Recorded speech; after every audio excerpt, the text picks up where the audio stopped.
NEOPI test. NEOPI test क्या है? आज इस पर्टिकुलर सेशन में इसे कवर अप करने वाले हैं। ह्यूमन रिसोर्स मैनेजमेंट HRM की हमारी कंप्लीट सीरीज चल रही है, जहाँ पे डिफरेंट डिफरेंट टर्म्स को हम सेपरेट सेशंस के थ्रू डिटेल में डिस्कस कर रहे हैं।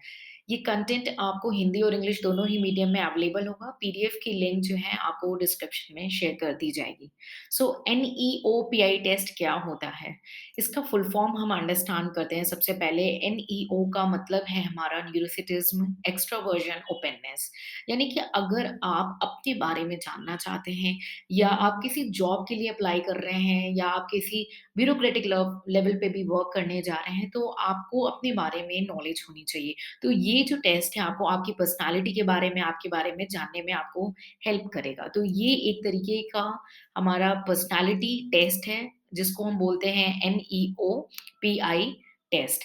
ये test time to time revise होता है, जैसे न्यू चेंजेस आते हैं, उस हिसाब से हमारा NEOPI टेस्ट रिवाइज़ होके NEOPI-R टेस्ट भी आया हमारे सामने और विथ टाइम टू टाइम नए चेंजेस देखने को मिलते हैं। तो हम विथ टाइम आपके साथ डिस्कस करेंगे कि जो रिवाइज़्ड वर्ज़न है, वो कौन-सा टेस्ट है और उसे हम क्या बोलते हैं। तो आगे बढ़ते हैं और अंडरस्टैंड करते हैं कि ये किस लिए हमें मदद करता है, हमें क्यों जानना चाहिए खुद के बारे में। So ये एक part of the recruitment process है। Yes, it is help you know about when you are going to apply for any company or even a HR manager has to know about you while recruiting you. So they will take the NEOPI test. ठीक है? तो it is a part of the recruitment process and it is a personality assessment test about an individual. Okay? So yes, it is a personality assessment test. This test been conducted pre and post recruitment. ये जो test है ना आपका, आपके recruitment के पहले और आपके रिक्रूटमेंट के बाद आपका ये टेस्ट रिकंडक्ट किया जाता है। कई बार इन बिटवीन भी कंडक्ट किया जाता है, ताकि आपकी प्रोडक्टिविटी जो है, जो वर्कफोर्स की प्रोडक्टिविटी है, ऑर्गेनाइजेशन के पर्सपेक्टिव में, ह्यूमन रिसोर्स मैनेजमेंट के पर्सपेक्टिव में, मैनेजर के पर्सपेक्टिव में, वो आपकी प्रोडक्टिविटी को चेक करते हैं। सो ये जो टेस्ट है आपका प्री एंड पोस्ट रिक्रूटमेंट जो है आपका टाइम टू टाइम कंडक्ट होता है। तो हमने ये जो वर्ड पढ़ा NEO, यानी N स्टैंड फॉर न्यूरोसिटिज्म, इसका मतलब क्या है? अगर आप एक न्यूरोसिटिज्म है तो इसका मतलब क्या है? तो ले लैंग्वेज में अगर हम समझें तो आप अपने आप को कितना इमोशनली बैलेंस कर लेते हैं, किस तरीके से आप किसी पर्टिकुलर स्ट्रेस की सिचुएशन आती है तो वो खुद को इम्पैक्ट कर जाते हैं और कितने आराम से आप खुद को स्टेबल रख पाते हैं। ठीक है? तो आप न्यूरोसिटिज्म मीन्स न्यूरोटिक, आप कितने न्यूरोटिक है, कितना आप आपके न्यूरॉन्स जो है तुरंत ट्रिगर कर जा रहे हैं या कितना आप स्टेबल हैं, ठीक है? तो आपके जो ट्रेट हैं, जो आपके कैरेक्टरिस्टिक्स हैं, वो रन करते हैं स्टेबिलिटी से न्यूरोटिक की ओर, यानी कि कितनी जल्दी आपके नर्व्स इम्पैक्ट कर जाते हैं और आप जो है रिएक्ट करते हैं और कितने आप स्टेबल हैं। तो अगर मानिए आपका हाई स्कोर आता है न्यूरोसिटिक्स में, तो इसका मतलब क्या है? आप बहुत ही ज़्यादा नर्वस रहते हैं, सेंसिटिव हैं, ठीक है? और बहुत जल्दी ही स्ट्रेस से इम्पैक्ट हो जाते हैं, आपका मूड बहुत जल्दी स्विंग हो जाता है।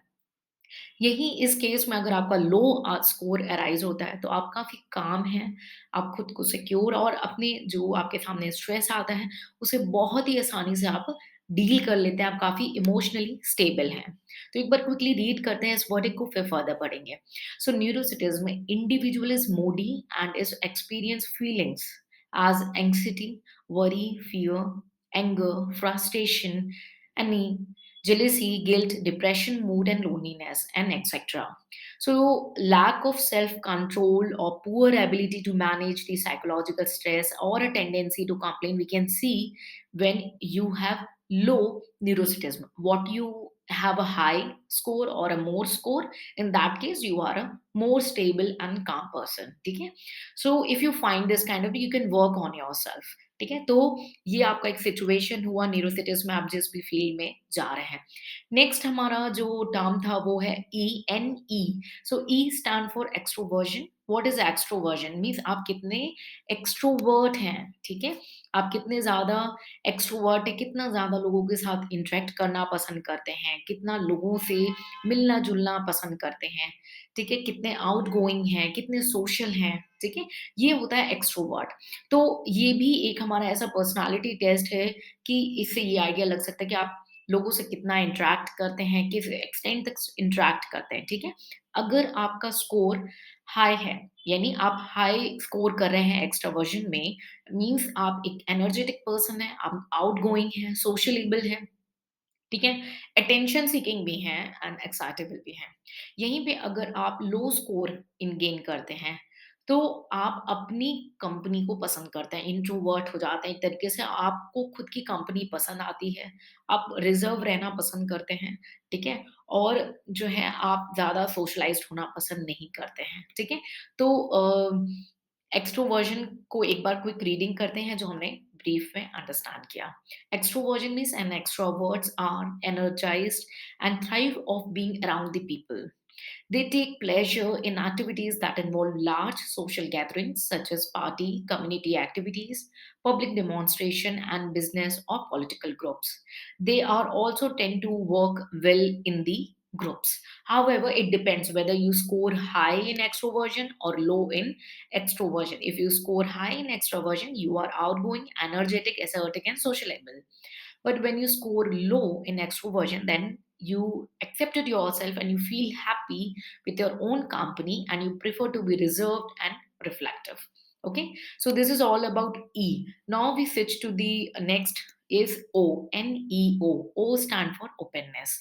Openness means how much you are open to experience the things. Okay, means आप कितना वर्ल्ड को अपने अराउंड में जो चेंजेस हैं उन्हें ओपन आर्म से उसे एक्सेप्ट कर रहे हैं, उसमें खुद को सेटल कर रहे हैं, ठीक है? तो आप कितने ज़्यादा ओपन हैं, ठीक है? विद द सिचुएशन, ठीक है? अगर आपने हाई स्कोर किया है ओपननेस में कि आप ओपन हैं to the experience the world, that means आप वर्ल्ड के अकॉर्डिंग जो भी चेंज हो रहा है, आप अपने अंदर चेंज लाते हैं विद टाइम के, यानी आप एक क्रिएटिव पर्सन हैं, ठीक है? और आप जो है एडवेंचर प्रेफ़र करते हैं, ठीक है? लेकिन कई बार ऐसे लोग जो है ना, वो फ़ोकस नहीं मेंटेन कर पाते हैं, ठीक है? और कई बार अनप्रेडिक्टेबल बिहेवियर भी उनका देखा जाता है, तो we have every pros and cons in either case, ठीक है? यहीं पे अगर आपका लो ओपननेस स्कोर हो, तो आपने जो पुराना ट्रेडिशनल जो कांस्टेंट वे में चीज़ें करना है, वो ही करना आपको पसंद है, ठीक है? आप क्लोज़ माइंडेड रहना पसंद करते हो और जल्दी चेंजेस को एक्सेप्ट नहीं कर पाते हैं, ठीक है? तो कई बार ऐसे लोगों को नैरो माइंडेड भी बोला जाता है, ठीक है? So let's read about the openness. Openness to experience has both motivational and structural component. People high in openness are motivated to seek new experiences and engage in self examination. So, with the high score, you are more creative, you are more intent, well, you are happy with the new things, you feel adventurous. But it also has a con area that you may struggle the focus or you may reflect your unpredictable behavior. When we talk about the low openness score, so it may be seen as you like to be work in old platform or old consistent way in the traditional working. You don't accept the changes. You dislike the change. You prefer to be close-minded.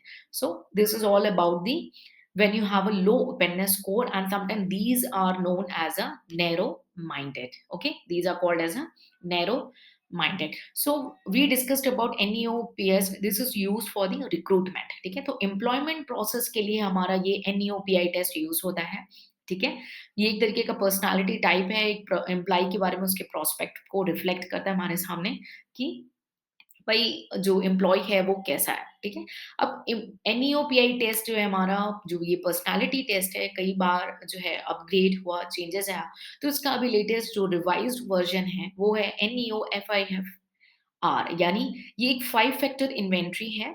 और NEO का जो हमारा जो ये full form आता है, neuroticism, extroversion, openness, and then आपका है एग्रीएबलनेस और सॉरी कॉन्शियसनेस, ठीक है? And which sometime is called as an OCEAN. आपको बोला जाएगा एक पर्सनालिटी टेस्ट है जो कि ओशन है या कैनोई है, so you have to explain that. So ocean और canoe are both same termed as a NEOPI test score, ठीक है? तो these are the advanced version. Yes, ये एक एडवांस्ड वर्जन है हमारा NEOPI टेस्ट का, जिसको जो है हमें दो टर्मोलॉजीज और ऐड की। एक था ए से एग्रीबलनेस, मीन्स आप कितना जो है बिहेव कर रहे हैं अदर्स के साथ अपने रिलेशनशिप में, कितने मतलब अगर या आप हॉस्टाइल हैं या एग्री कर जाते हैं, कोई अपना ओपिनियन देता है तो आप उसे हमेशा रिजेक्ट करते हैं या एग्री कर जाते हैं। तो अगर आप एग्रीएबलनेस हैं, आपने हाई स्कोर उसमें स्कोर किया तो आप बहुत ही कोऑपरेटिव हैं, फ्रेंडली हैं और जेन्युइन इंटरेस्ट दिखाते हैं लोगों के अंदर। यहीं पे आपने अगर लो एग्रीएबलनेस का स्कोर किया है, तो आप कॉम्पिटिटिव हमेशा रहना पसंद करते हैं, ठीक है? कॉन्शसनेस की बात करें तो आप कितना ज़्यादा डिपेंड करते हैं, कितने आप ऑर्गनाइज़्ड हैं या सेल्फ डिसिप्लिन्ड हैं, ठीक है? तो आप अपने इम्पल्सेस को कितना कॉन्शियसली कंट्रोल कर रहे हैं, दैट मीन्स योर कॉन्शियसनेस यानी कितने स्पॉन्टेनियस हैं, से लेके कितने कॉन्शियस हैं, ठीक है? अगर यहीं पे कॉन्शियसनेस की स्कोर आपकी ज़्यादा है, तो आप वेल ऑर्गनाइज़्ड हैं, एफिशिएंट हैं, डिटेल माइंडेड हैं, हार्ड वर्किंग पीपल हैं। लेकिन यहीं यहाँ पे लो कॉन्शियस है आपका, तो आप easy going and flexible individual हैं, ठीक है? सो इस जो अपग्रेडेड वर्ज़न है विद टाइम टू टाइम जो चेंजेस है उसे हम सेपरेटली कवर अप करेंगे। आप इन सेशन का मैक्सिमम बेनिफिट लें, जो भी चेंजेस आएगा उसे हम वेबसाइट पे शेयर करेंगे और वेबसाइट की लिंक भी आपको डिस्क्रिप्शन में शेयर कर दी जाएगी। इन पीडीएफ को आप अपने फ्यूचर रेफरेंस के लिए, रिवीजन के लिए रेफर कर सकते हैं। ह्यूमन रिसोर्स मैनेजमेंट की हमारी कंप्लीट सीरीज़ करी चल रही है जहाँ पे हम डिफरेंट डिफरेंट टर्म्स को डिटेल में डिस्कस करने वाले हैं और उनसे रिलेटेड क्वेश्चंस की जो इन्फॉर्मेशन है वो आपको वेबसाइट पे अवेलेबल होगी। तो हमारे साथ जुड़े रहें और इन सेशन का मैक्सिमम बेनिफिट लें। मिलेंगे नेक्स्ट सेशन में, कुछ नया सीखेंगे ह्यूमन रिसोर्स मैनेजमेंट में। Till then take care, bye bye and जय हिंद।